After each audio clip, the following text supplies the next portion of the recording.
আসসালামু আলাইকুম ওয়া রাহমাতুল্লাহ। ইন্নাল হামদালিল্লাহ নাহমাদুহু ওয়া নাস্তাঈনুহু ওয়া নাস্তাগফিরুহু ওয়া নাউযু বিল্লাহি মিন শুরুরি আনফুসিনা ওয়া মিন সাইয়্যিআতি আ'মালিনা। মান ইয়াহদিহিল্লাহু ফালা মুদিল্লা লাহু ওয়া মান ইউদ্লিলহু ফালা হাদিয়া লাহু।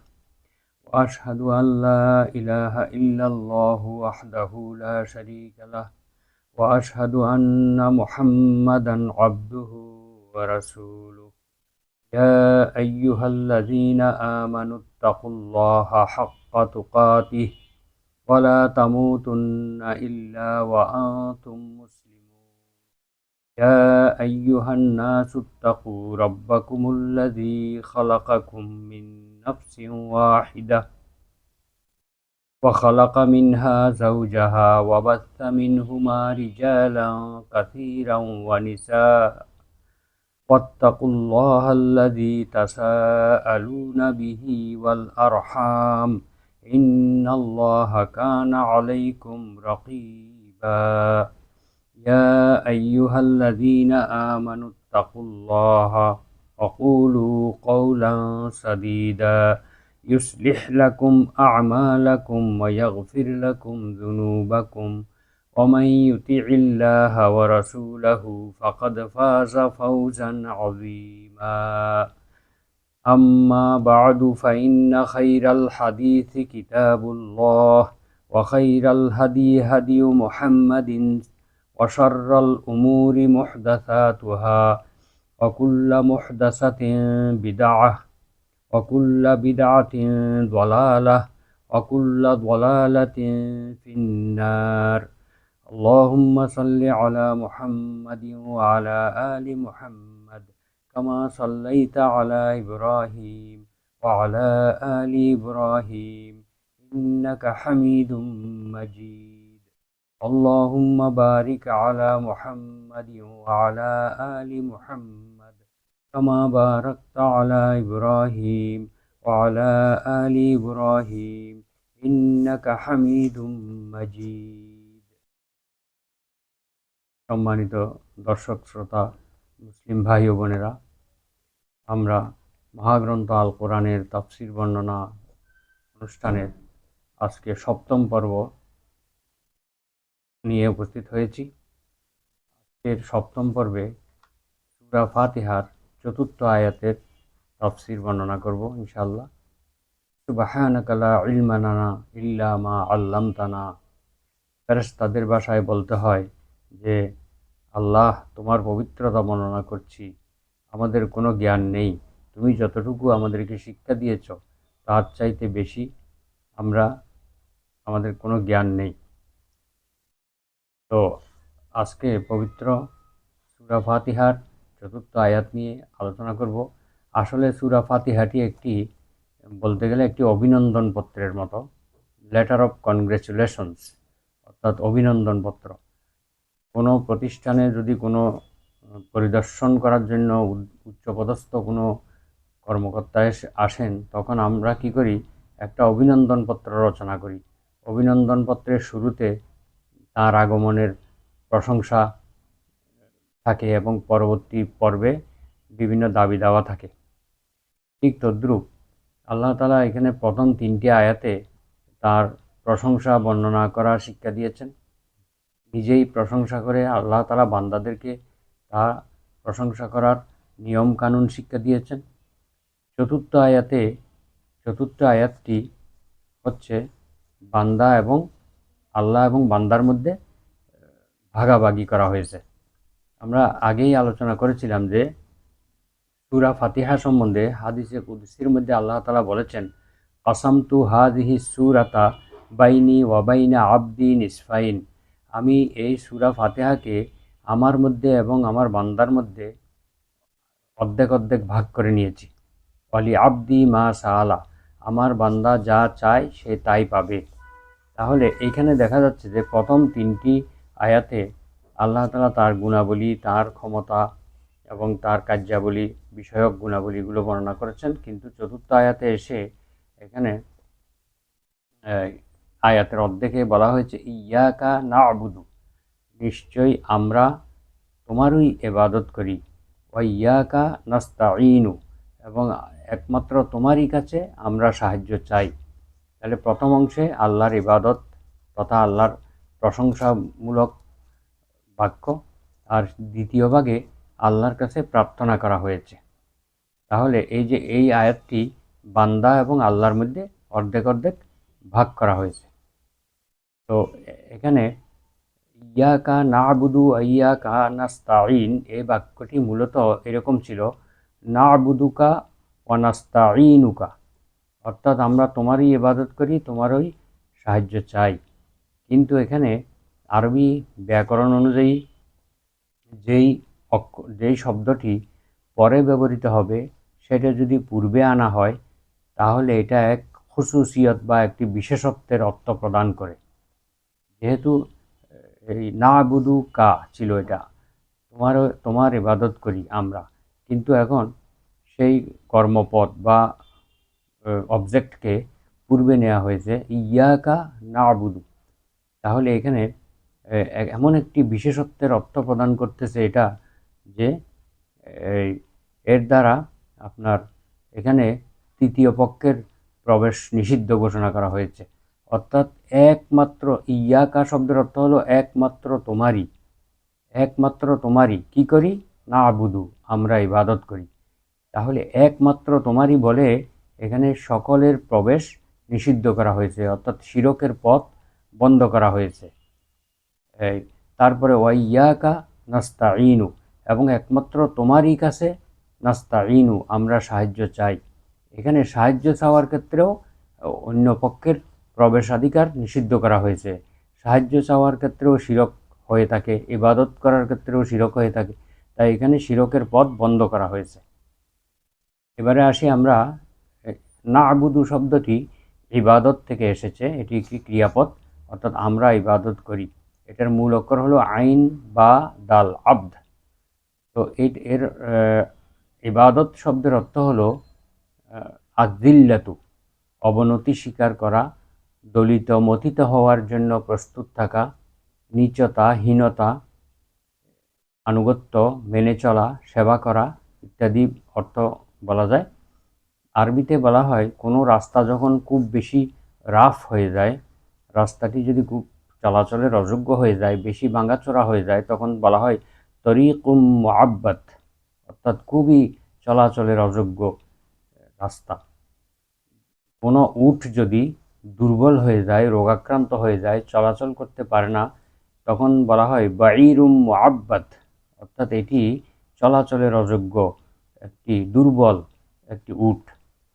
তাহলে আমরা যেহেতু ইবাদতের মাধ্যমে নিজের দুর্বলতা প্রকাশ করি, নিজেকে আল্লাহর কাছে একেবারে ছোট করে প্রকাশ করি, নিজের অহংকার, গৌরব সব কিছু বিসর্জন দিয়ে আল্লাহ তাআলার কাছে আমরা নিজেকে খুব ছোট করে প্রকাশ করি, তাই এর অর্থ হলো যে ইবাদত। ইবাদত মানে হলো নিজেকে ছোট করা, আনুগত্যের মস্তক অবনত করা, নিজেকে তুচ্ছ হিসেবে আল্লাহর কাছে তুলে ধরা।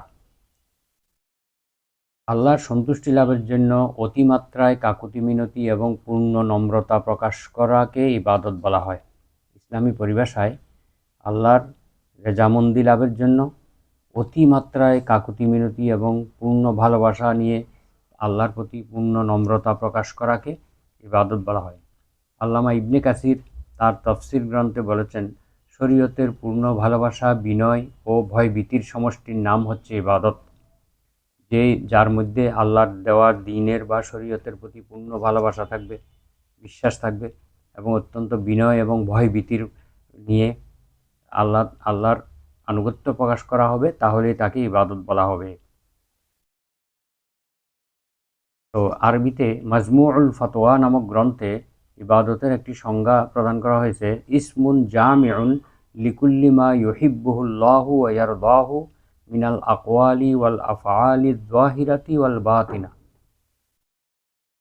অর্থাৎ আল্লাহ তাআলা ভালোবাসেন এবং আল্লাহ পছন্দ করেন, আল্লাহ যার যার পরে সন্তুষ্ট হন এমন প্রকাশ্য এবং অপ্রকাশ্য কথা এবং কাজকে ইবাদত বলা হয়। অর্থাৎ ইবাদত এমন একটি বিশেষ বিষয়ের নাম, তা হচ্ছে আল্লাহ যাকে ভালোবাসেন এবং যার উপরে সন্তুষ্ট হন এমন কিছু প্রকাশ্য এবং অপ্রকাশ্য কথা এবং কাজকে ইবাদত বলা হয়। তারপরে আপনার দুনিয়াতে আমরা বাহ্যিক কোনো কারণের ভিত্তিতে পারস্পরিক সাহায্য সহযোগিতা চাওয়া বৈধ, কিন্তু যেই সকল সাহায্য আল্লাহ ছাড়া অন্য কেউ দিতে পারে না, করতে পারে না, এমন সাহায্য যদি আল্লাহ ব্যতীত অন্য কারো কাছে চাওয়া হয় তখন সেটা শিরকে পরিণত হয়। দুনিয়ার জীবন পরিচালনার ক্ষেত্রে পারস্পরিক সাহায্য সহযোগিতা এবং পারস্পরিক লেনদেন এগুলোকে আল্লাহই বৈধ করে দিয়েছেন। কোরআন এবং হাদিসে এগুলোর বৈধতা রয়েছে। তো এই নবীরাও কিন্তু মানুষের কাছে সাহায্য চেয়েছিলেন, যেমন সূরা আলী ইমরানের 52 নম্বর আয়াতে এসেছে, ইয ক্বালা ঈসা লিল হাওয়ারিয়িনা মান আনসারি ইলাল্লাহ। ঈসা আলাইহিস সালাম যখন তার হাওয়ারিদেরকে বলেছিলেন, তোমরা আল্লাহর পথে আমার সাহায্যকারী কে আছো, তোমরা কে আমাকে আল্লাহর পথে সাহায্য করতে পারবে? ক্বালাল হাওয়ারিয়ুনা নাহনু আনসারুল্লাহ। হাওয়ারিগণ বলেছিলেন, আমরাই হচ্ছি আল্লাহর সাহায্যকারী, আল্লাহর পথে আপনাকে সাহায্য করব। তাহলে ঈসা আলাইহিস সালাম এখানে মানুষের কাছে আল্লাহর ওয়াস্তে সাহায্য চেয়েছিলেন দুনিয়ার কাজে। এভাবে সূরা মাইদার 2 নম্বর আয়াতে আল্লাহ বলছেন, ওয়া তাআওয়ানু আলাল বিররি ওয়াত তাকওয়া ওয়া লা তাআওয়ানু আলাল ইসমি ওয়াল উদওয়ান। তোমরা কল্যাণ এবং আল্লাহ বিধিমূলক কাজে পরস্পরকে সহযোগিতা করো, গুনাহের কাজে এবং সীমালঙ্ঘনমূলক কাজে তোমরা একে অপরকে সহযোগিতা করো না। তাহলে এখানেও আল্লাহকেই পরস্পরকে দুনিয়ার ভালো কাজে, সৎ কাজে পরস্পরকে সহযোগিতা করার কথা বলা হয়েছে। তো এগুলো হচ্ছে এই কাজগুলি করা বাঞ্ছনীয় এবং এটা প্রশংসনীয়। এরকম পারস্পরিক সহযোগিতা যদি না করা হয় তাহলে এই দুনিয়াতে জীবনযাপন অত্যন্ত কঠিন হয়ে পড়বে, লেনদেন কঠিন হয়ে পড়বে, কাজকর্ম পরিচালনা করা কঠিন হয়ে পড়বে। তাই আল্লাহ তাআলা এগুলোকে বৈধ রেখেছেন। শিরক হলো এমন মৃত মানুষ বা এমন কিছু বস্তুর কাছে সাহায্য চাওয়া যে বাহ্যিক হেতুর ভিত্তিতে কোনো সাহায্য করতে পারবে না, সে কোনোভাবে সাহায্য করতে পারবে না। যেমন মৃত ব্যক্তিকে কোনো সাহায্যের জন্য ডাকাডাকি করা, মৃত ব্যক্তির কবরে গিয়ে কোনো সাহায্যের জন্য ডাকাডাকি করা, তাকে বিপদ থেকে মুক্তিদাতা মনে করা, প্রয়োজন পূরণকারী মনে করা, ভালো মন্দের মালিক মনে করা, সেই দূর এবং নিকট থেকে সবার ফরিয়াদ শুনতে পারে, শোনার ক্ষমতা আছে বলে বিশ্বাস করা, এগুলোই হচ্ছে শিরকি কাজ।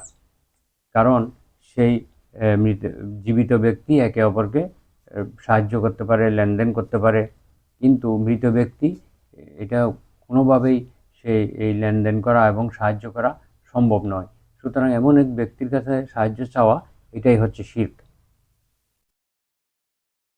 এইটার নাম অলৌকিক পন্থায় সাহায্য চাওয়া, এবং যেহেতু এটা বাস্তবতা নেই, এটা একটা অলৌকিক পন্থায় সাহায্য চাওয়া এবং তাকে আল্লাহর গুণে গুণান্বিত করা হয়। এমন ব্যক্তির কাছে যদি আমরা সাহায্য চাই তাহলে সেটা অলৌকিক পন্থায় হয়ে যায় এবং তাকে আল্লাহ যেই কাজটা করতে পারেন সেই কাজটার জায়গায় আমরা একটা মৃত মানুষকে বসিয়ে দিলাম বা একটা কোনো বস্তুকে বসিয়ে দিলাম, এটার নাম হচ্ছে শিরক।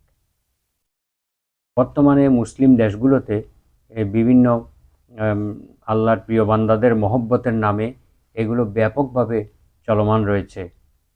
আযানাল্লাহু মিনহু। আমরা সবাই আল্লাহর কাছে আশ্রয় চাই এই ধরনের কাজ থেকে।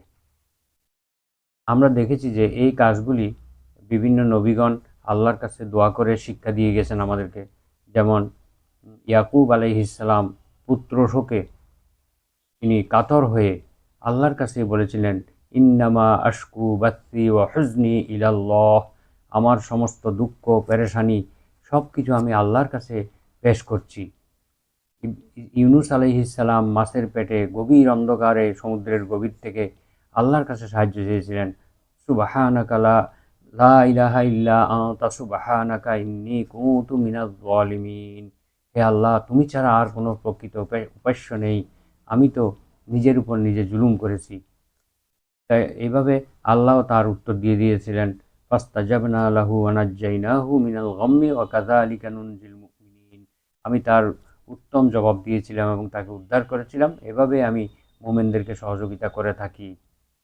এভাবে আইয়ুব আলাইহিস সালাম রোগে শোকে কাতর হয়ে আল্লাহর সাহায্য চেয়েছিলেন। রব্বি আন্নী মাসসানিয়াদ দুররু ওয়া আনতা আরহামুর রাহিমিন। হে আমার প্রতিপালক, আমাকে বিভিন্ন দুঃখ কষ্ট স্পর্শ করেছে। মাসসানিয়াদ দুররু ওয়া আনতা আরহামুর রাহিমিন। আপনি হচ্ছেন সকল দয়াকারীদের শ্রেষ্ঠ দয়াকারী, আপনি আমার উপর দয়া করুন। এভাবে অসংখ্য আয়াতে নবী রাসূলগণ আল্লাহর কাছে বিপদে আপদে সাহায্য চেয়েছিলেন। এটা হলো আমাদের জন্য শিক্ষণীয় বিষয়, তাই আল্লাহ তাআলা এগুলো পবিত্র কোরআনে রেখে দিয়েছেন। পবিত্র কোরআনে এই বিষয়গুলো উল্লেখ করেছেন। এগুলো শুধু পড়ার জন্য নয়, শুধু কিচ্ছা কাহিনী শোনার জন্য নয়, বরং এগুলো আমাদের জীবনে যেন আমরা এগুলো গ্রহণ করি, বাস্তবায়ন করি, সেই জন্য এগুলো দিয়েছেন। তাহলে আমরা যে কোনো বিপদে, যে কোনো অসুবিধায় পড়লে, সাহায্য প্রয়োজন হলে আমরা আল্লাহর কাছেই চাইব। বুখারী শরীফে রয়েছে, ফাইজা সাআলতা ফাসআলিল্লাহ ওয়াইজা স্তাআনতা ফাস্তাইন বিল্লাহ। মহানবী সাল্লাল্লাহু আলাইহি ওয়াসাল্লাম বলছেন, তুমি যখন কোনো কিছু চাও আল্লাহর কাছেই চাও, আল্লাহ তোমাকে কোনো না কোনো ওসিলায় দিয়ে দিবে। আর তুমি যখন কোনো সাহায্য চাও, বিপদে আপদে কোনো সাহায্য চাও, আল্লাহর কাছেই তুমি সাহায্য চাও, তিনি তোমাকে সাহায্য দেবেন। তো এখানে বলতে হয়, ইবাদত কবুল হওয়ার জন্য দুটি শর্ত রয়েছে। আমরা যে আল্লাহ তাআলার ইবাদত করি, ইয়াকা না'বুদু, আমরা একমাত্র তোমারই ইবাদত করি, ইবাদত কবুল হওয়ার জন্য দুটি শর্ত রয়েছে। এক নম্বর শর্ত হলো সে আল্লাহর উদ্দেশ্যে পরিপূর্ণ ভালোবাসা, বিনয় এবং ভীতি সহকারে ইবাদত করা। একমাত্র আল্লাহকে সন্তুষ্ট করার জন্য, আল্লাহকে রাজি খুশি করার জন্য নিয়ত করে পরিপূর্ণ ভালোবাসা, ভক্তি, শ্রদ্ধা নিয়ে, বিনয় নিয়ে, মনের মধ্যে ভয়ভীতি নিয়ে আল্লাহর ইবাদত করা। এটা হলো এক নম্বর শর্ত। অন্য কাউকে খুশি করার জন্য বা অন্য কাউকে দেখানোর জন্য উদ্দেশ্য হলে হবে না। দুই নম্বর হলো যেটাকে বলা হয় ইখলাস, পরিপূর্ণ ভালোবাসা, বিনয় ভীতি নিয়ে ইবাদত করি, এটাকে বলা হয় ইখলাস বলা হয়, খুশু বলা হয়। এরপরে রয়েছে দ্বিতীয় হলো মহানবী সাল্লাল্লাহু আলাইহি ওয়াসাল্লামের দেখানো পথে বা তরিকায়, যেটাকে আমরা তরিকত বলে থাকি। তরিকত বলে যে ইসলামকে চার ভাগে ভাগ করা হয়েছে, শরীয়ত, মারেফত, হাকিকত, তরিকত। এতগুলো ভাগ কিন্তু আল্লাহ রাসূল করেন নাই, এগুলো মানুষের তৈরি করা।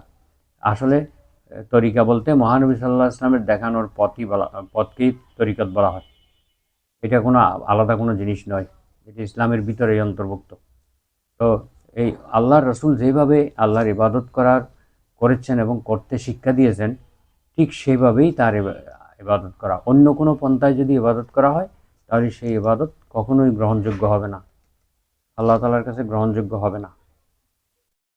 এই যে উপরের যে আয়াতগুলো আমরা পাঠ করেছি, এই আয়াতগুলো মূলত সূরা ফাতিহার যে আলহামদুলিল্লাহি রাব্বিল আলামিন আর রহমানির রহিম মালিকি ইয়াউমিদ্দিন ইয়াকা না'বুদু ওয়া ইয়াকা নাস্তাঈন, এই আয়াতগুলো মূলত আল্লাহ তাআলার মহান কালিমা, ইসলামের মহান কালিমা লা ইলাহা ইল্লাল্লাহ এর তত্ত্বমূলক একটি অর্থ এখানে প্রকাশ করা হয়েছে এই আয়াতগুলির মাধ্যমে। অর্থাৎ আমরা যে বলি লা ইলাহা ইল্লাল্লাহু, আল্লাহ ছাড়া সত্যিকারের কোনো মাবুদ নেই। লা ইলাহা ইল্লাল্লাহ এর অর্থ হচ্ছে, আরবিতে বিভিন্ন তাফসীর গ্রন্থে এসেছে, লা মাবুদা বিহাক্কিন ইল্লাল্লাহ, সত্যিকার অর্থে আল্লাহ ছাড়া আর কোনো মাবুদ নেই। আমাদের দেশের বই পুস্তকগুলোতে সবগুলোতে লেখা আছে আল্লাহ ছাড়া কোনো মাবুদ নেই, কিন্তু এটার সঠিক অর্থ হলো আল্লাহ ছাড়া প্রকৃতপক্ষে কোনো মাবুদ নেই, অর্থাৎ আল্লাহ ছাড়া সত্যিকারের কোনো মাবুদ নেই, এই শব্দটা কিন্তু দিতে হবে। এইটা না বোঝার কারণে অনেকে আল্লাহকেও মাবুদ হিসেবে মানে, আবার আল্লাহ ছাড়া অন্যকেও শ্রদ্ধা করে, আল্লাহর মতো অন্যের কাছে সাহায্য চায়, আল্লাহর কাছে চাওয়ার জিনিসগুলো অন্যের কাছে চায়। এভাবে আমাদের মধ্যে শিরক প্রবেশ করতেছে, আমরা কলেমার সঠিক অর্থ না বোঝার কারণে। এই এই কথাটি আদওয়াউল বায়ান নামক তাফসীর গ্রন্থে রয়েছে। তো যারা এই লা ইলাহা ইল্লাল্লাহর তত্ত্বমূলক যে অর্থ, সেটা হচ্ছে এই আলহামদুলিল্লাহি রাব্বিল আলামিন, আল্লাহ তাআলা রব্বুল আলামিন, তিনি রহমান, তিনি রহিম, তিনি বিচার দিবসের মালিক। এই যে গুণাবলীগুলো রয়েছে, এই গুণাবলীগুলো যারা মেনে নেয়, যারা বিশ্বাস করে, তাদের পক্ষে আল্লাহর পূর্ণ দাসত্ব এবং আনুগত্য করা ছাড়া আর কোনো দ্বিতীয় কোনো উপায় থাকবে না। অর্থাৎ তারা এই জিনিসগুলো যারা মেনে নেবে, তারা নিশ্চিতভাবে আল্লাহ তাআলার দাসত্ব করবে, ইবাদত করবে। অন্য কারো ইবাদত তাদের দ্বারা সম্ভব হবে না। তাদের জীবনে আর কোনো উদ্দেশ্যও থাকতে পারবে না। যেই উদ্দেশ্যে তাদেরকে সৃষ্টি করা হয়েছে, সেই উদ্দেশ্যটাই হচ্ছে তাদের মূল উদ্দেশ্য। সেই উদ্দেশ্যটা কি? আল্লাহ তাআলা সূরা যারিয়াতের ৫৬ নম্বর আয়াতে বলেছেন, ওয়ামা খালাকতুল জিন্না ওয়াল ইনসা ইল্লা লিয়াবুদুন। আমি জিন এবং মানুষকে একমাত্র আমার ইবাদতের জন্যই সৃষ্টি করেছি। অর্থাৎ জীবনের সকল কাজকর্মগুলি আল্লাহ এবং তার রাসূল সাল্লাল্লাহু আলাইহি ওয়াসাল্লামের দেখানো পথে যদি আমরা সম্পাদন করি, তাহলে সবগুলি আমাদের ইবাদতে পরিণত হবে। তাহলে মানুষের সৃষ্টির উদ্দেশ্যটা পূর্ণ হবে। মানুষকে আল্লাহ বলছেন ইবাদত ছাড়া অন্য কোনো উদ্দেশ্যে সৃষ্টি করেন নাই। তার মানে মানুষের জীবনের প্রতিটি কাজ ইবাদত হিসেবে পরিণত করতে হবে। আর তখনই এটা ইবাদত হিসেবে পরিণত হবে যখন এই কাজগুলি আল্লাহ এবং রাসূলের দেখানো পন্থায়, শেখানো পন্থায়, নির্দেশিত পন্থায় আমরা সেগুলো সম্পাদন করব। তখনই সেগুলো ইবাদত হিসেবে গণ্য হবে। মানুষ কখনো নিজে মাবুদ হতে পারে না। এই মাবুদ হওয়ার অধিকার একমাত্র আল্লাহর। আল্লাহর প্রাপ্য জিনিস মানুষ কখনো কারো কাছ থেকে নিতে পারে না। সিজদা, আনুগত্য, সাহায্য চাওয়া, এগুলি আল্লাহর অধিকার। এগুলি আল্লাহর কাছেই চাইতে হবে। এগুলি যদি অন্য কোনো মানুষ যদি মানুষকে এগুলো করতে বাধ্য করে, তাহলে এটা নিঃসন্দেহে শিরকে পরিণত হবে। এই অধিকার একমাত্র আল্লাহর। মাবুদ হওয়ার অধিকার আল্লাহর। কোনো মানুষ মাবুদ হতে পারবে না। কোনো নবী রাসূল দুনিয়াতে এসে বলেন নাই যে তোমরা আমার ইবাদত করো, বরং সবাই আল্লাহর ইবাদত করেছেন। প্রত্যেক নবী বলেছেন, ইয়া কওমি ইবুদুল্লাহ মা লাকুম মিন ইলাহিন গায়রুহ। হে আমার জাতি, তোমরা সবাই এক আল্লাহর সত্যিকারের একমাত্র মাবুদ আল্লাহর দাসত্ব করো, ইবাদত করো। তিনি ছাড়া তোমাদের জন্য আর কোনো সত্যিকারের মাবুদ নেই। এভাবে প্রত্যেক নবী দাওয়াত দিয়েছেন। যদি সে অন্যের উপাসনা করে, সে আল্লাহর সৃষ্টিতে যদি অন্য কারো অংশ আছে বলে মনে করে, রিজিক দানে, বিশ্ব পরিচালনায় অন্যের কারো হাত আছে, সৃষ্টির রক্ষণাবেক্ষণ, হেফাজত করার ক্ষেত্রে অন্য কারো কোনো শক্তি যদি আল্লাহর সাথে যদি সে স্বীকার করে, তাহলে এটাই নিশ্চিতভাবে শিরক হবে। আল্লাহ তাআলা এই সকল ক্ষেত্রে কাউকে কোনো তার ক্ষমতা ভাগাভাগি করেন নাই। সব কিছু তার নিজের হাতে রেখে দিয়েছেন। বিশ্ব পরিচালনা, সৃষ্টি রক্ষণাবেক্ষণে। ওয়ালা ইয়াউদুহু হিফযুহুমা ওয়া হুয়াল আলিয়্যুল আযীম। আয়াতুল কুরসির মধ্যে এসেছে। এই আকাশ এবং জমিনের সব কিছু রক্ষণাবেক্ষণে আল্লাহ তাআলা কখনো ক্লান্তিবোধ করেন না। আল্লাহর কাছে এটা খুবই সহজ কাজ। তিনি এটা করে থাকেন। সুতরাং আমরা কেন এখানে এইসব কাজে এই আল্লাহর ক্ষমতাকে ভাগাভাগি করব? এগুলো করাটাই হচ্ছে শিরক। আবার এসব দিক থেকে আল্লাহকে স্বীকার করলেও বাস্তব জীবনে, বাস্তবিক প্রয়োগ ক্ষেত্রে যদি এইসব জিনিসগুলোকে মেনে নেয়, তাও শিরক হবে। অর্থাৎ আল্লাহ তাআলাকে বিশ্বাস করলাম, মানলাম, তিনি সৃষ্টির রক্ষণাবেক্ষণ, বিশ্ব পরিচালনা, সৃষ্টিগত দিক থেকে রিজিক দেওয়ার ক্ষেত্রে আর কেউ নেই, আল্লাহই দেন। কিন্তু বাস্তব জীবনে, কর্মক্ষেত্রে, পৃথিবীর জীবন পরিচালনার ক্ষেত্রে দেখা যাচ্ছে যে আমরা এই অন্যকে এইগুলোর মালিক বলে মনে করতেছি। তখন কিন্তু তাও শিরকে পরিণত হবে। তখন আর এটি ইবাদত থাকবে না। আনুষ্ঠানিক ইবাদতে আমরা আন্তরিক বিশ্বাস তা তখনই উপস্থাপিত হতে পারে যখন ইবাদতের পরও বাস্তব আনুগত্য এবং অনুসরণের বিষয়টি আমাদের মধ্যে আসবে। আনুষ্ঠানিকভাবে আমরা যে নামাজ রোজা করি, এর মধ্যে হয়তো আমাদের আন্তরিক বিশ্বাসটা তখনই আসতে পারবে যখন আমরা বাস্তব জীবনে আমরা আল্লাহ এবং রাসূলের অনুসরণ করব, তার আদেশ নিষেধগুলোকে পালন করব। আর যদি না করি, তাহলে সেটা আল্লাহ তাআলার একটা আয়াতের মধ্যে এর পরিণতি বর্ণনা করা হয়েছে। সূরা বাকারার ৮৫ নম্বর আয়াতে, আফাতুমিনুনা বিবা'দিল কিতাবি ওয়া তাকফুরুনা বিবা'দ ফামা জাযাউ মান ইয়াফআলু যালিকা ইল্লা খিজিয়ুন ফিল হায়াতিদ দুনিয়া ওয়া ইউরাদ্দুনা ইলা আশাদ্দিল ওয়া ইয়াউমাল কিয়ামাতি ইউরাদ্দুনা ইলা আশাদ্দিল আযাব। আফাতুমিনুনা বিবাদিল কিতাব, তোমরা কি আমার কিতাবের কিছু অংশকে বিশ্বাস করো আর কিছু অংশকে তোমরা অস্বীকার করো? যেই ব্যক্তি এই রকম আচরণ করবে তাদের শাস্তি আর কি হতে পারে, যে তাদেরকে দুনিয়ার জীবনে লাঞ্ছনা গঞ্জনা এবং অপমান তাদেরকে স্পর্শ করবে এবং আখিরাতে তাদেরকে কঠিন শাস্তির দিকে নিক্ষেপ করা ছাড়া তাদের প্রতিদান আর কি হতে পারে। অর্থাৎ যারা আল্লাহর কিতাবকে কিছু অংশ মানবে কিছু অংশ মানবে না, তাদের পরিণতি হবে দুনিয়াতে লাঞ্ছনা গঞ্জনা আর আখেরাতে কঠিন শাস্তিতে তাদেরকে নিক্ষেপ করা হবে। মানুষ স্বভাবতই দুর্বল সৃষ্টিগতভাবে।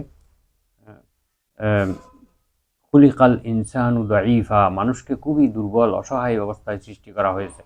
এই দুর্বল মানুষ দুনিয়ার জীবনে চলতে গেলে তাকে বিভিন্ন ক্ষেত্রে দুর্বল হয়ে যেতে হয়। তাকে বাধ্য হয়ে অসীম ক্ষমতার কাছে আশ্রয় নিতে হয়, নিজেকে তার মর্জির কাছে, আল্লাহ তাআলার মর্জির কাছে, ইচ্ছার কাছে আত্মসমর্পণ করতে, সোপর্দ করতে বাধ্য হয়। যখন দেখে যে এই পরিণতি ছাড়া তার আর কোনো উপায় নেই, বাঁচার কোনো উপায় নেই, বাধ্য হয়ে তাকে তখন আল্লাহর কাছে, আল্লাহর মর্জির কাছে তাকে নিজেকে সোপর্দ করতে হয়। এইরূপ শক্তির আধার হিসেবে যারা আল্লাহকে বিশ্বাস করবে, স্বীকার করবে, তারাই হচ্ছে মুমিন, তারাই প্রকৃতপক্ষে মুমিন। তো প্রকৃত সাহায্য এবং বিপদ আপদে আশ্রয় দান করার ক্ষমতা এবং অধিকার একমাত্র আল্লাহ ছাড়া আর কারো নেই।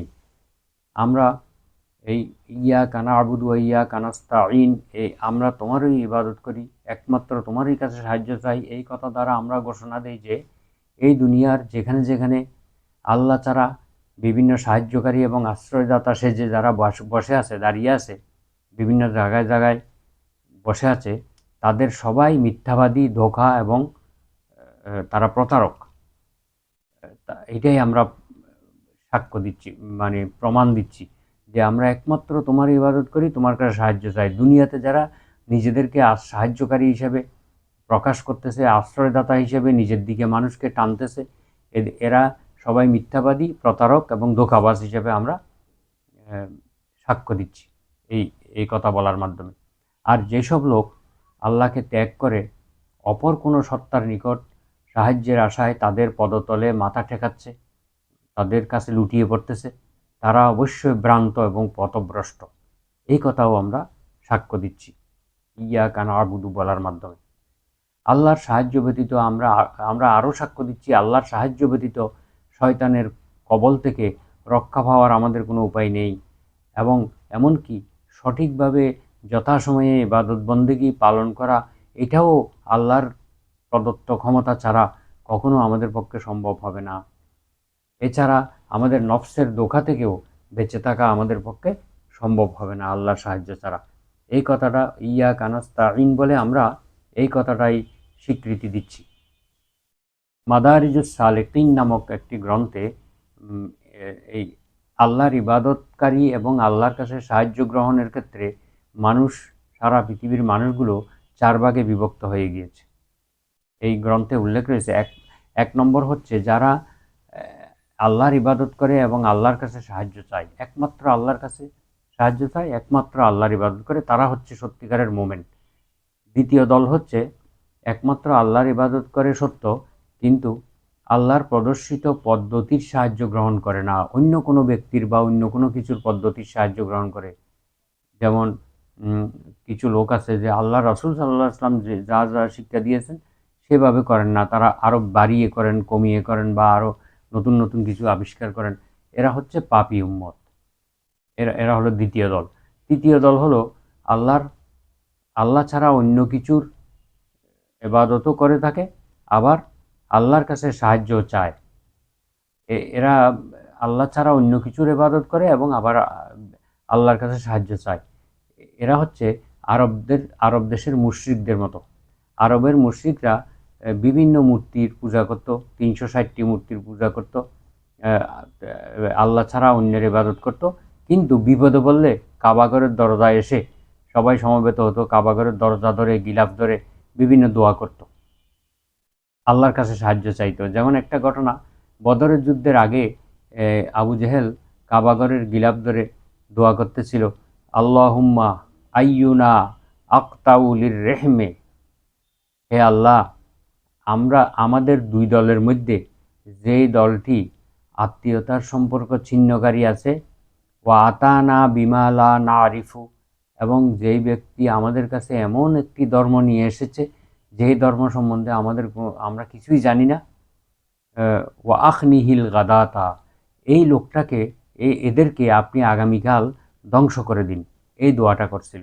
আসলে এই এই এই এই দোয়াটা তার নিজের উপরেই পড়ছে। পরের দিন আবু জেহেল অত্যন্ত লাঞ্ছিতভাবে, নিগৃহীত, সে অত্যন্ত মানে অপমানিত হয়ে দুনিয়া থেকে নিহত হয়ে চলে যান, যুদ্ধে নিহত হন। তাহলে দেখেন, এরা বিপদে পড়লে আল্লাহর সাহায্য চায়, কিন্তু ইবাদত করার ক্ষেত্রে তাদের বিভিন্ন দেবদেবীর ইবাদত করে থাকে। তাহলে এরা হচ্ছে তৃতীয় দল। চতুর্থ দল হলো আল্লাহর ইবাদতও করে না, আল্লাহর কাছে সাহায্যও চায় না, ভুলেও আল্লাহর নাম মুখে নেয় না। তারা হচ্ছে নাস্তিক এবং জিন্দিক, তারা চিরকাল জাহান্নামী হবে। এরপরে আছে নাস্তাঈনু, ইয়াকা না'বুদু ওয়া ইয়াকা নাস্তাঈন। এই আয়াতটিতে প্রথম অংশে শিরকের প্রতি অসন্তুষ্টি, যেমন আমরা একমাত্র তোমারই ইবাদত করি, একমাত্র তোমারই, এই শব্দটা আগে আনা হয়েছে যাতে এখানে অন্য কেউ ঢুকতে না পারে, শিরকের কোনো প্রকার সন্দেহ না থাকে। ইয়াকা না'বুদু বলে আমরা এখানে শিরকের প্রতি আমাদের অনাস্থা প্রকাশ করেছি, অসন্তুষ্টি প্রকাশ করেছি। আর দ্বিতীয় অংশে ওয়াইয়াকা নাস্তাঈনু, একমাত্র তোমারই সাহায্য চাই, এই কথা বলে আমরা আমাদের যে নিজের কোনো ক্ষমতা নেই, আমাদের ক্ষমতার প্রতি অনাস্থা প্রকাশ করেছি, এবং আমরা মহান শক্তিমান আল্লাহ তাআলার উপরে আমাদের নির্ভরশীলতা সৃষ্টি করেছি, নির্ভরশীলতা বাড়িয়ে দিয়েছি। অর্থাৎ আমার কোনো ক্ষমতা নেই, আমার নিজের করার মতো কিছুই নেই, আমি শয়তান থেকেও বাঁচতে পারি না, সঠিকভাবে তোমার ইবাদতটাও করতে পারি না তোমার সাহায্য ছাড়া। এভাবে নিজেকে অত্যন্ত দুর্বল হিসেবে, অত্যন্ত হীন হিসেবে আল্লাহর কাছে সোপর্দ করা, এটাই হচ্ছে দ্বিতীয় অংশের মূল বিষয়।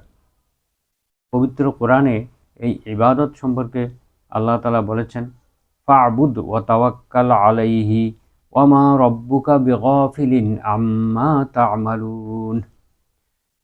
হে রাসূল, আপনি আপনার রবের ইবাদত করুন এবং তার উপর নির্ভর করুন, তার উপর ভরসা করুন। আর আপনার রব আপনি যা আমল করেন, আপনারা যা আমল করেন সেই সম্পর্কে অমনোযোগী নন, তিনি সব কিছু দেখেন, সব কিছু শোনেন। তাহলে এখানে আল্লাহর ইবাদত করতে বলা হয়েছে এবং আল্লাহর উপরে ভরসা করতে বলা হয়েছে। সূরা হুদের 123 নম্বর আয়াত এটা। সূরা মুলকের 29 নম্বর আয়াতে আল্লাহ বলছেন, কুল হুয়ার রহমানু আমান্না বিহি ওয়া আলাইহি তাওয়াক্কালনা। হে নবী, আপনি বলুন, তিনিই হচ্ছেন পরম করুণাময় দয়ালু আল্লাহ, যার উপরে আমি বিশ্বাস করেছি এবং যার প্রতি আমি ভরসা করেছি, নির্ভর করেছি। তাহলে নির্ভর করতে হবে আল্লাহর উপরে। সূরা মুজ্জাম্মিলের 9 নম্বর আয়াতে আল্লাহ বলছেন, রব্বুল মাশরিকি ওয়াল মাগরিবি লা ইলাহা ইল্লা হুয়া ফাত্তাখিযুহু ওয়াকিলা। তিনি হচ্ছেন আল্লাহ, যিনি পূর্ব প্রান্তের, পশ্চিম প্রান্তের, পূর্ব দিগন্তের, পশ্চিম দিগন্তের প্রতিপালক, তিনি ছাড়া অন্য কোনো সত্যিকারের উপাস্য নেই।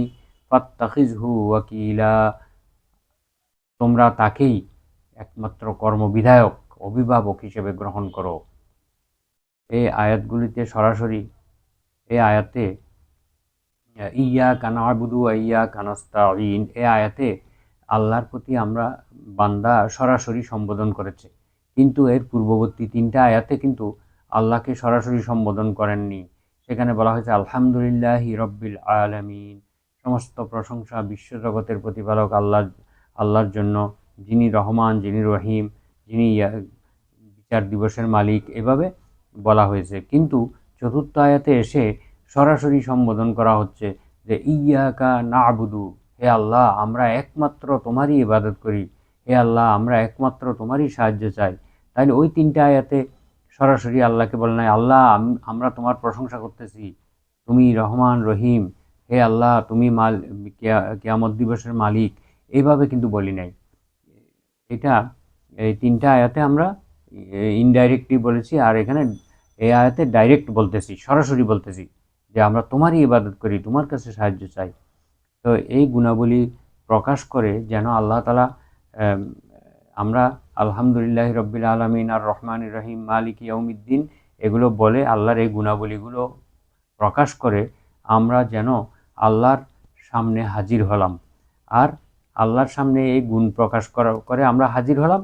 এখন আমরা আল্লাহকে সম্বোধন করে নিজের দীনতা, হীনতা এবং দুর্বলতা প্রকাশ করলাম এবং আমরা আল্লাহর ইবাদতকারী হিসেবে নিজের স্বীকৃতি দান করলাম। তারপরে এই মানব জাতির জন্য সবচেয়ে বড় উপাধি হলো আল্লাহ তাআলার পক্ষ থেকে আব্দ হওয়া, বান্দা হওয়া। সবচেয়ে বড় ডিগ্রিও বলা যায়। মানুষ দুনিয়াতে অনেক বড় বড় ডিগ্রি অর্জন করে। এই ডিগ্রিগুলো আখিরাতে আমাদের জন্য কোনো সুফল বয়ে আনবে না। কিন্তু আমরা যদি সত্যিকারের আব্দ নামক এই ডিগ্রি অর্জন করতে পারি, বা আল্লাহর গোলাম হতে পারি, আল্লাহর দাস হতে পারি, আব্দ হতে পারি, তাহলে আমাদের সবচেয়ে বড় অ্যাচিভমেন্ট হবে, আমাদের সবচেয়ে বড় সফলতা আমাদের জন্য আসবে। আল্লাহ তাআলা তার সবচেয়ে প্রিয় বান্দা, সবচেয়ে প্রিয় নবী, সর্বশেষ এবং সর্বশ্রেষ্ঠ রসুল মুহাম্মদুর রাসূলুল্লাহ সাল্লাল্লাহু আলাইহি সাল্লামকে পবিত্র কোরআনের বেশ কিছু আয়াতে তাকে আব্দ বলে সম্বোধন করেছেন। যেমন সূরা কাহাফের ১ নম্বর আয়াতে রয়েছে, আলহামদুলিল্লাহিল্লাযী আনজালা আলা আবদিহিল কিতাবা ওয়া লাম ইয়াজআল লাহু ইওয়াজা। সমস্ত প্রশংসা সেই আল্লাহর জন্য, যিনি তার বান্দার উপরে কিতাব নাজিল করেছেন, যার মধ্যে তিনি কোনো বক্রতা রাখেননি। সহজ সরলভাবে এই কিতাবকে তিনি অবতীর্ণ করেছেন। এখানে কিন্তু আবদিহি বলছেন, তার বান্দাকে, তার বান্দার উপরে। সূরা জিনের ১৯ নম্বর আয়াতে আল্লাহ বলছেন, ওয়া ইন্নাহু লাম্মা কামা আবদুল্লাহি ইয়াদউহু। সূরা জিনের মধ্যে আয়াতে আল্লাহ বলছেন, নিশ্চয়ই তিনি জানেন যে যখন তার বান্দা তাকে ডাকার জন্য দণ্ডায়মান হন, তখন তিনি তা জানেন।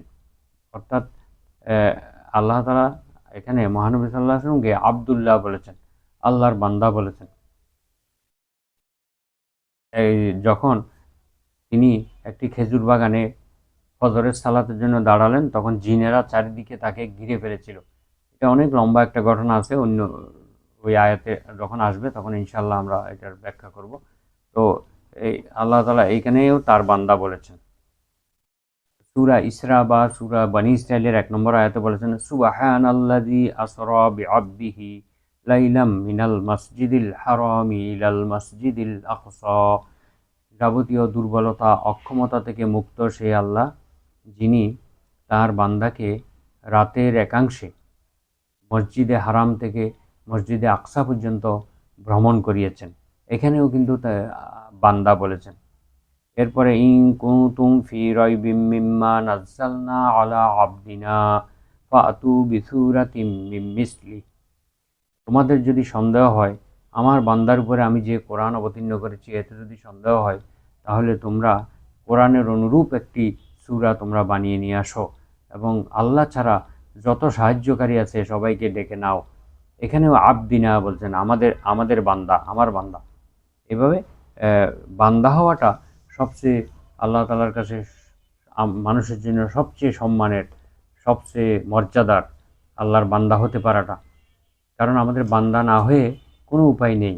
আমরা দুনিয়াতে যত বড় পদই গ্রহণ করি না কেন, ওগুলি কিন্তু আমাদের কোনো কাজে আসবে না। সত্যিকারের বান্দা হতে পারলে তাহলেই সেটা আমাদের জন্য দুনিয়া এবং আখিরাতে সম্মানের কারণ হবে এবং পরকালে মুক্তির জন্য আমাদের জন্য এটা উসিলা হবে। বিপদ আপদ সব সময়, বিপদে আপদে দুঃখ মুসিবতে আল্লাহকে সেজদা করা, আল্লাহর প্রশংসা করা শিক্ষা দিয়ে আল্লাহ তাআলা সূরা হিজরের ৯৭ থেকে ৯৯ তিনটি আয়াতে বলছেন, ওয়ালাকাদ না'লামু আন্নাকা ইয়াদিকু সাদরুকা বিমা ইয়াকুলুন। আমি অবশ্যই জানি, আমি আল্লাহ অবশ্যই জানি যে মানুষের কথাবার্তার কারণে আপনার অন্তরটা সংকীর্ণ হয়ে যায়, আপনি অনেক কষ্ট পান। একথা আমি আল্লাহ ভালোভাবেই জানি। মানুষেরা যে আপনাকে বিভিন্ন ধরনের কথাবার্তা বলে, আপনাকে পাগল বলে, জাদুকর বলে, আপনাকে গণক বলে বা আপনাকে নানাভাবে হেয় প্রতিপন্ন করে, এগুলোর কারণে আপনার মনটা খুব খারাপ হয়ে যায়, সংকীর্ণ হয়ে যায়। আমি আল্লাহ কিন্তু এগুলো সব জানি, দেখি। ফাসাব্বিহ বিহামদি রব্বিকা ওয়া কুম মিনাস সাজিদিন।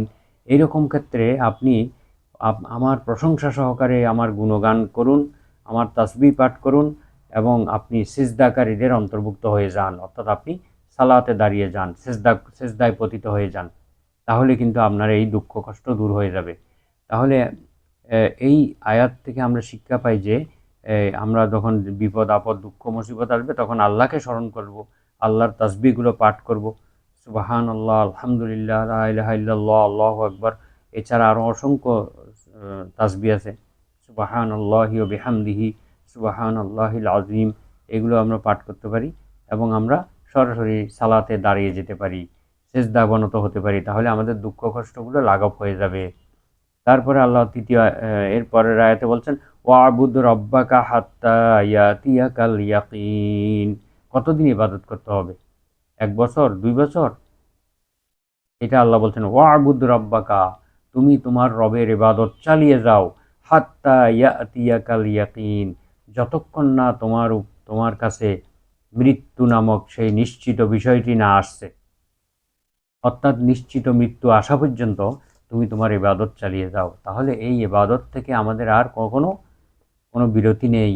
বিরতিহীনভাবে আমাদেরকে আমৃত্যু আল্লাহর ইবাদত করে যেতে হবে। আর আমরা আল্লাহর কাছে প্রার্থনা করি তিনি যেন আমাদেরকে শেষ মুহূর্ত পর্যন্ত তার ইবাদত করে যাওয়ার তৌফিক দান করেন, তাকে যেন সিজদা করে আমরা এই পৃথিবী থেকে বিদায় নিতে পারি, সেই তৌফিক কামনা করি। আজকের আলোচনা এখানেই সমাপ্ত করছি। আগামী 8ম পর্ব দেখার জন্য সকলের প্রতি আমন্ত্রণ জানিয়ে শেষ করছি। সুবহানাকা আল্লাহুম্মা ওয়া বিহামদিকা আশহাদু আল্লা ইলাহা ইল্লা আনতা আস্তাগফিরুকা ওয়া আতুবু ইলাইক। আসসালামু আলাইকুম ওয়া রাহমাতুল্লাহ।